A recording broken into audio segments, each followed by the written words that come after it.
आज हम पढ़ेंगे एक बहुत ही इम्पॉर्टेंट एजुकेशनल साइकोलॉजिस्ट के बारे में, जो कि है ली वाइगोस्की, जिन्होंने दिया था socio cultural theory of cognitive development. तो चलिए इसके बारे में हम देखते हैं और इसके सारे कॉन्सेप्ट्स को बहुत ही अच्छे और मज़ेदार तरीके से सीखते हैं। सबसे पहले देखते हैं कि ली वाइगोस्की की थ्योरी क्या कहती है। Lev Vygotsky was a Russian psychologist who introduced the socio-cultural theory of cognitive development. He emphasized the fundamental role of social interaction and culture in cognitive development. लेव वाइगोस्की एक रशियन साइंटिस्ट हैं, जिन्होंने ये कहा कि उनका ये फोकस था कि बच्चों का डेवलपमेंट कैसे होता है सोशल इन्वायरमेंट के थ्रू। उनका मानना था कि लर्निंग सिर्फ इंडिविजुअल नहीं होती है, बल्कि कल्चर और दूसरों के इंटरेक्शन के ज़रिए होती है। उन्होंने सबसे ज़्यादा अहम रोल दिया था, वो था उनके अकॉर्डिंग सबसे अहम रोल जो दिया गया था वो सिर्फ़ और सिर्फ इन्वायरमेंट को लेकर के, क्योंकि वो चाहते थे कि इन्वायरमेंट ही इस चीज़ को लेकर के समझे और उस चीज़ को बताया जाए। तो यहाँ पे दो चीज़ याद करने वाली है। एक तो सबसे पहले वो लेव वाइगोस्की जो है वो एक रशियन साइंटिस्ट है, इसके बारे में। दूसरा, उन्होंने सोशियो कल्चरल थ्योरी दी, जिनमें उन्होंने सिर्फ और सिर्फ इंटरेक्शन की बात की, वो भी सोशल इंटरेक्शन और उन कल्चर से, जिससे बच्चों का विकास कैसे होता है, उनका इन्वायरमेंट से उनका डेवलपमेंट कैसा होता है, ये उनके बारे में बात थी। नेक्स्ट, की concept of socio cultural influence. अब इस चीज़ का क्या कॉन्सेप्ट बनता है, इसके इन्फ्लुएंस के बारे में, उसके बारे में देखते हैं। Vygotsky believe that children learns through interactions with more knowledgeable members of the society. Cognitive development is largely a result of social interaction. Vygotsky की थ्योरी में अगर हम देखा जाए तो मेनली ये है कि लर्निंग जो है वो सोशल है, यानी वो सिर्फ और सिर्फ लर्निंग को जो है वो एक सोशल वे में बताने की कोशिश करते हैं कि बच्चा कैसे अपने सोसाइटी से सीखता है। तो लर्निंग जो है यहाँ पे वो सोशल है, और कल्चर जो है उनके अपने माइंडसेट को, उनके अपने थॉट्स को जो है वो कहीं ना कहीं एक शेप देता है। और जो बच्चों के आसपास में जो भी एडल्ट्स या फिर उनके पीयर्स रहते हैं वो इनमें मेजर रोल प्ले करते हैं। मतलब बच्चा अपने आप नहीं सीख रहा होता, उसके आसपास का सोशल वर्ल्ड इम्पॉर्टेंट होता है उसके कुछ भी सीखने के लिए, क्योंकि वो अपने से बड़े को करके देख, जो करते हुए देखता है वो वही सीखता है।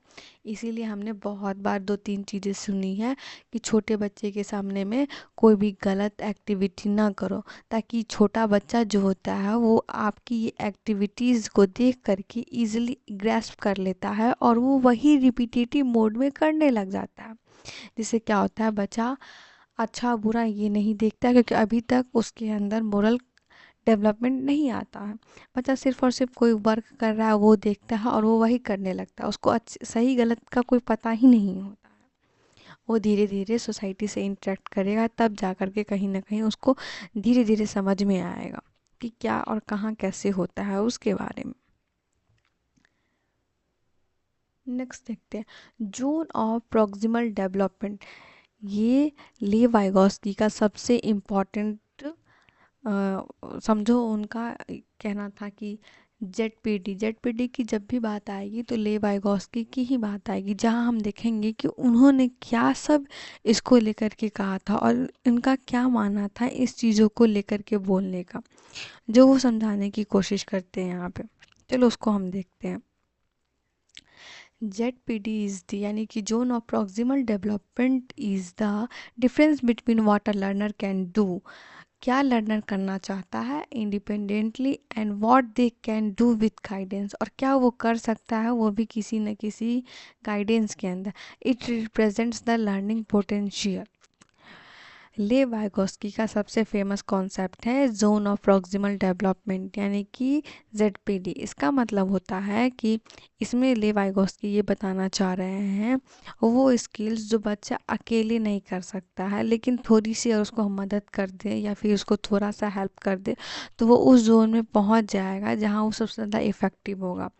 मतलब कि आप यहाँ नीचे के कॉन्सेप्ट सोचो, current understanding can work assisted, मतलब कि कोई एक छोटा बच्चा है, वो अभी कुछ नहीं बोल सकता, ना समझ सकता, ना बता सकता, लेकिन उसको अगर हम हाथ पकड़ करके कुछ वर्ड्स लिखना सिखाएं, जैसे कि लेटर्स या वर्ड्स लिखना, जैसे आम, राम, ये सब अगर उसको सिखाएं, तो उसको कहीं ना कहीं एक वर्ड्स का ज्ञान होने लगेगा। धीरे धीरे वो वर्ड्स का ज्ञान जो है वो एक सेंटेंस में फॉर्म अप हो जाएगा, तो बच्चा वहाँ तक पहुँच जाएगा अपने आप। तो देखो, यहाँ पे मेन रोल यही सब है ना जो बताया गया है, कि वाइगोस्की यही कहना चाहते हैं कि कोई भी बच्चा जो है ना बहुत हाइपर एक्टिव नहीं होता, मतलब तुरंत नहीं सीख रहा होता, हमें थोड़ा सा उसको हेल्प भी देना चाहिए, थोड़ा सा उससे इंटरेक्शन करना चाहिए, ताकि बच्चा हमारे साथ कंफर्टेबल हो कोई भी चीज़ सीखने में। ऑल्दो बच्चे के अंदर बहुत सारी ऐसी एबिलिटी है कि वो ईजिली कोई भी चीज़ को समझ जाता है, उसमें कोई प्रॉब्लम नहीं है, लेकिन हमें फिर भी ऐसा इन्वायरमेंट देना चाहिए कि बच्चा हमसे इंटरेक्ट करे, हमसे सीखे, और अगर जहाँ वो फंस रहा है वहाँ हम जोन ऑफ प्रॉक्सिमल डेवलपमेंट दे, यानी कि एक पहाड़ की सीढ़ी समझ लो। अगर बच्चा यहाँ पे उसको कुछ नहीं आ रहा और उसको यहाँ से यहाँ पहुँचना है, तो यहाँ से यहाँ पहुँचने के लिए किसी न किसी एक सीढ़ी की तो आवश्यकता पड़ेगी ना। तो ये जोन ऑफ प्रॉक्सिमल डेवलपमेंट इसी सीढ़ी की बात करता है, और इसी चीज़ को वो जोन ऑफ प्रॉक्सिमल डेवलपमेंट कहता है। Next question, more knowledgeable other. An more knowledgeable other is someone who has a better understanding or higher ability level than the learner with respect to a particular task or concepts. देखो, Vygotsky कहते हैं कि बच्चा दूसरों से interact करके सीखता है, और जब टीचर या फिर जो भी उसके पेरेंट्स होते हैं बच्चे को कोई गाइड करते हैं, तो बच्चा ग्रेजुअली खुद को उस चीज़ में इम्प्रोवाइज़ करने लग जाता है, उस चीज़ को करने लग जाता है। जैसे कि एक छोटा बच्चा जब लिखना सीखता है, तो पहले टीचर उसको हाथ पकड़ करके लिखवाता है, बाद में बच्चा फिर खुद लिखने लगता है। तो ये क्या रीज़न आया उसके अंदर में, कि बच्चा जो है अपने से ज़्यादा नॉलेजेबल पर्सन से कुछ ना कुछ सीखना शुरू कर रहा है, और जब वो एक एबिलिटी यानी कि एक वहाँ तक उस स्टेज पे पहुँच जाएगा जहाँ उसे लिखना आ जाएगा। देखो, बहुत एक छोटा एग्जांपल है, हम लोगों ने बहुत बार बचपन में देखा है कि हम अपने छोटे भाई बहन को ऐसे करके ना डॉटेड लाइंस देते हैं, और उसको कहते हैं कि तुम कनेक्ट करके बताओ और इसको लिखो, इसको रिपीटेटिव टाइम्स में लिखो। ये और जो लिखना हम उसको सिखा रहे हैं डॉटेड लाइंस के थ्रू, क्यों सिखा रहे हैं? क्योंकि हम अपने भाई बहन से ज़्यादा नॉलेजेबल हैं, और हमें अब उसको इस अंडरस्टैंडिंग तक पहुंचाना है कि ये बच्चा जो है इस अ को ऐसे ऐसे डॉटेड लाइन से कनेक्ट कर ले, और कनेक्ट करने के बाद बच्चा इजीली उसको सीख जाए और उसको और लिखना अच्छे से आ जाए। तो देखो, ये चीज़ को यही रिप्रेजेंट करता है ना कि बच्चा कितना ज़्यादा किसी चीज़ को लेकर के ए एक्टिव है, या फिर वो क्या सीखना चाह रहा है, उन सब चीज़ों को लेके बात कर रहा है। तो एम के में यही कहने की मतलब है कि अगर कोई बहुत ही नॉलेजेबल पर्सन है, वो अब छोटे बच्चों के साथ मिल करके उनको सिखा दे, उनको समझा दे, ताकि बच्चा अब उस लेवल तक पहुंच जाए जहां उसे कोई ना कोई बात लिखने कहने में कोई प्रॉब्लम ना हो। नेक्स्ट देखते हैं स्काफोल्डिंग। स्काफोल्डिंग क्या है? Scaffolding refers to support given by MQ to help a learner perform a task within their ZPD. As the learner becomes more competent, the support is gradually removed. देखो, यहाँ पे ले Vygotsky कहना चाहते हैं कि ZPD यानी कि जोन ऑफ प्रॉक्सिमल डेवलपमेंट के कॉन्सेप्ट से जुड़ा हुआ एक और टर्म है, वो है स्काफोल्डिंग। स्काफोल्डिंग का मतलब क्या होता है कि स्टेप बाय स्टेप सपोर्ट देना, जब तक बच्चा खुद करना ना सीख जाए। मतलब कि जैसे अगर हम सपोज सोचो कि हम सबसे पहले साइकिल चलाना सीखते हैं, तो साइकिल चलाने में क्या होता है कि हमें एक बार में वो साइकिल चलाना नहीं आ रहा होता, तो कोई ना कोई हमें पीछे से सपोर्ट दे रहा होता है, ताकि हम इजीली वो साइकिल को कंटिन्यू करते रहें, चलाते रहें। जब हम वो साइकिल पे अपना बैलेंस बना लेते हैं, तो ये जो पीछे से सपोर्ट हमें मिल रहा है वो हट जाता है। तो ये कब तक चलता है? ये भी एक कहीं ना कहीं स्टेप बाय स्टेप प्रोसेस के अंदर आ जाता है, जो कि उसके लिए इम्पोर्टेंट हो जाता है। नेक्स्ट देखते हैं रोल ऑफ लैंग्वेज। लैंग्वेज का क्या रोल है इसके अंदर? Language is a primary tool of intellectual adaptation. Vygotsky believed that thought and language are initially separate systems that merged around age of 3. देखो, वाइगॉस्की कहते हैं कि लैंग्वेज लर्निंग का इम्पॉर्टेंट टूल है। जब बच्चा दूसरों से बात करता है तब वो नए आइडियाज़ ग्रैस्प करता है। लैंग्वेज बच्चे के थॉट प्रोसेस को शेप करती है। देखो, इन सब चीज़ों के लिए मैं सबसे आपको स्टार्टिंग की ही बातें वापस से कहना चाहूँगी। देखो, वाइगॉस्की साफ तौर पे ये चीज़ कहते हैं कि बच्चा दूसरों से इंटरेक्ट करके सीखता है, और वो उन चीज़ों को देखता है अपने से बड़ों को करते हुए, तो उसको वो ईज़िली समझ में आता है। यानी कि अगर जैसे अगर हमारी कोई कल्चर है, सोसाइटी है, वो उसका कोई भी वैल्यू है, लैंग्वेज है और टूल्स है, तो ये सब बच्चा के लर्निंग प्रोसेस को अफेक्ट करता है। वाइगॉस्की कहते हैं कि कॉग्निटिव डेवलपमेंट यूनिवर्सल सेम नहीं होती है, हर कल्चर में कोई ना कोई अलग अलग चीज़ें होती रहती है। तो यहाँ पे क्या है कि कभी भी बच्चा जो है अपना डेवलपमेंट करने की बात करेगा तो वो यही कहेगा कि उसका लैंग्वेज सबसे पहले उसके सोसाइटी से डेवलप होगा। सोसाइटी छोड़ो, सबसे पहले उसके अपने फैमिली से डेवलप होगा, क्योंकि फैमिली बहुत बड़ा रोल प्ले करता है डेवलपमेंट में। फैमिली ही प्राइमरी सोशलाइजेशन का फैक्टर होता है। तो हमारी फैमिली जो मदर टंग यूज़ कर रही है, बच्चा भी वही मदर टंग यूज़ करेगा। और जो फैमिली जिस सोसाइटी में रह रही है, जैसे उसका कल्चर है, बच्चा भी वही सोसाइटी वही कल्चर को अडेप्ट करेगा। तो यहाँ पे लैंग्वेज जो हो गया वो प्राइमरी टूल हो गया ना, उसकी सबसे पहला एडेप्टेशन उसका क्या होगा, लैंग्वेज का होगा। क्योंकि बच्चा सबसे पहले क्या सीखता है, अपने घर में कोई ना कोई बात को कहना सीखता है। देखो, मैं इसका बहुत बेस्ट एग्जांपल देके बताती हूँ। हम बहुत सारे ऐसे घरों में आप देखोगे जहाँ मम्मी को जो है वो आई कहा जाता है, मम्मी को माँ कहा जाता है, मम्मी को बीजी कहा जाता है। तो जो बच्चा जहाँ का रहता है वो वहाँ का रहता है। सपोज़ पंजाब का जो बच्चा है वो अपनी मम्मा को क्या बोलेगा, उनके यहाँ बीजी कहा जाता है तो वो बीजी ही बोलेगा। हमारे नॉर्थ इंडिया में क्या है कि हम लोग अपनी मदर को माँ, मम्मी यही बोलते हैं। तो हम हमेशा वही चीज़ बोलेंगे क्योंकि हमारे सोसाइटी ने हमें वही सिखाया। वही महाराष्ट्र में बहुत सारे ऐसे लोग हैं जो मम्मी को आई बोलते हैं। आई, ये उनके कल्चर का लैंग्वेज है। तो बच्चा आई ही बोलेगा, ना कि बीजी बोलेगा, ना कि माँ बोलेगा, ना कि मम्मी बोलेगा। ये बात को आप सबसे पहले याद रखना। तो लैंग्वेज का कितना बड़ा रोल यहाँ पे प्रभाव पड़ा ना उसका। Then cultural and cognitive development. Cultural and cognitive development क्या है उसके बारे में देखो। Culture shapes that children learn and how they learn it. Tool of intellectual adaptation vary by culture. देखो, मैंने इस चीज़ का एग्जांपल आपको पीछे समझाने की कोशिश की मम्मी और आई की बात में।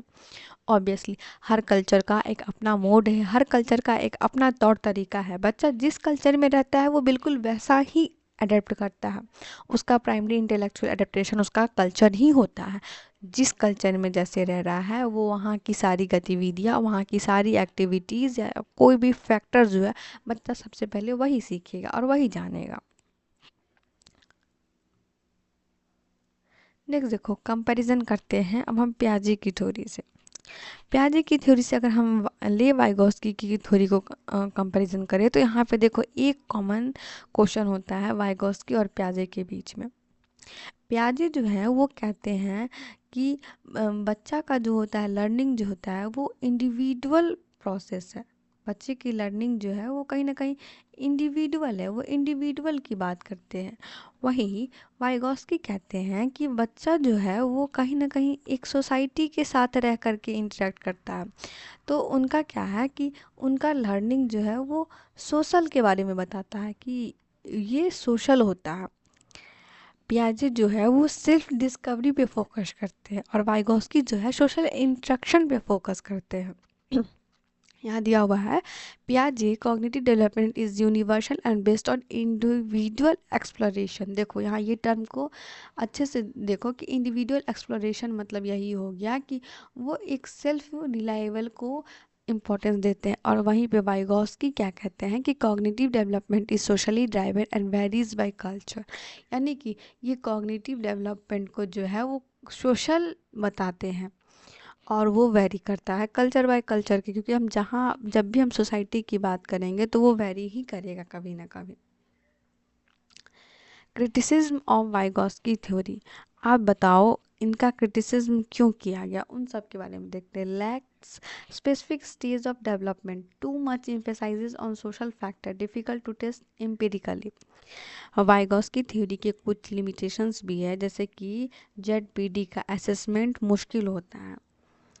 कॉग्निटिव डेवलपमेंट के बायोलॉजिकल एस्पेक्ट्स को का मतलब कोई भी कम इम्पोर्टेंस दी गई है, क्योंकि कम इम्पोर्टेंस के पीछे ये है कि वो कभी भी जो है ना डेवलपमेंट जो है ना उसका बायोलॉजिकल फैक्टर के अकॉर्डिंग डिपेंड ही नहीं रहा है।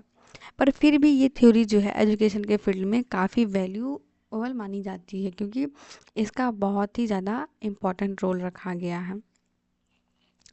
देखो, सबसे पहले अगर हम इसके एप्लीकेशन के बारे में बात करते हैं तो देखो, टीचिंग में वाइगॉस्की थ्योरी का यूज़ हम जेडपीडी के अकॉर्डिंग कंटेंट प्लान करके करते हैं, ग्रुप एक्टिविटीज़ कराते हैं, पीयर लर्निंग प्रमोट्स करते हैं। टीचर का रोल जो होता है वो हमेशा गाइड करने का होना चाहिए, कंट्रोलर का नहीं होना चाहिए, क्योंकि बच्चा अगर जब कंट्रोलर मोड में आता है तो बच्चा वहाँ पे सीखने से भागने लगता है और डरने लगता है। तो इसके लिए, और देखो इस थ्योरी में क्या हुआ ना कि ले वाइगॉस्की ने बहुत ज़्यादा सोशल फैक्टर पे जोर डाला, क्योंकि उनका कहना था कि सोसाइटी बहुत बड़ा रोल प्ले करती है। हालांकि ये बात सच है, इसमें कोई दो राय नहीं है, लेकिन फिर भी इस चीज़ को बार बार रिपीटेटिव मोड में करना थोड़ा सा इसके क्रिटिसिज्म के अंदर ले आया। नेक्स्ट देखो, वाइगॉस्की का हम कंक्लूजन देखते हैं। Vygotsky theory highlights the importance of social interaction, culture, and language in learning. It offers valuable insights of education and pedagogy. आज भी वाइगॉस्की की थ्योरी कंस्ट्रक्टिविस्ट क्लासरूम में यूज़ होती है, जहाँ टीचर फैसिलिटेट करता है, स्टूडेंट एक्टिवली वहाँ पे पार्टिसिपेट करते हैं। और इनकी theory mainly social interaction, culture और लैंग्वेज के ऊपर ज़्यादा बात की, जहाँ उन्होंने सोशल इंटरेक्शन पे ये समझाने की कोशिश की कि वो जो भी बच्चा देख रहा है अपनी सोसाइटी से वही एडप्ट कर रहा है। उन्होंने जेडपीडी और स्काफोल्डिंग के कॉन्सेप्ट्स के ऊपर बात की, जहाँ हमें उन्होंने समझाने की कोशिश की कि हम अगर बच्चे को थोड़ा सा भी पुशअप, थोड़ा सा भी हेल्प दे देते हैं तो बच्चा एक लेवल और अच्छा कर जाता है। लैंग्वेज और सोशल इंटरेक्शन लर्निंग के साथ होता है, उसके बारे में उन्होंने बात की। टीचर का हमेशा रोल जो होता है वो एक गाइड करने का होता है, ना कि रूल करने का होता है। तो इन सब चीज़ों के ऊपर उन्होंने बात की। तो दोस्तों, अगर आपको ये वीडियो हेल्पफुल लगा हो तो प्लीज़ लाइक करें, शेयर करें एंड सब्सक्राइब करें। आप लोग वीडियो तो ज़रूर देखते हैं पर सब्सक्राइब नहीं करते हैं। आपसे रिक्वेस्ट है, आप प्लीज़ वीडियो को सब्सक्राइब करें, क्योंकि आपका एक सब्सक्राइब मुझे बहुत मोटिवेशन प्रोवाइड करता है। और आप अपने कमेंट्स हमें ज़रूर बताएं कि आपको वीडियो कैसा लगे थ्रू द कमेंट्स, और हमें मोटिवेट करें। मिलते हैं नेक्स्ट वीडियो में, तब तक के लिए keep learning, keep enjoying. Thank you so much.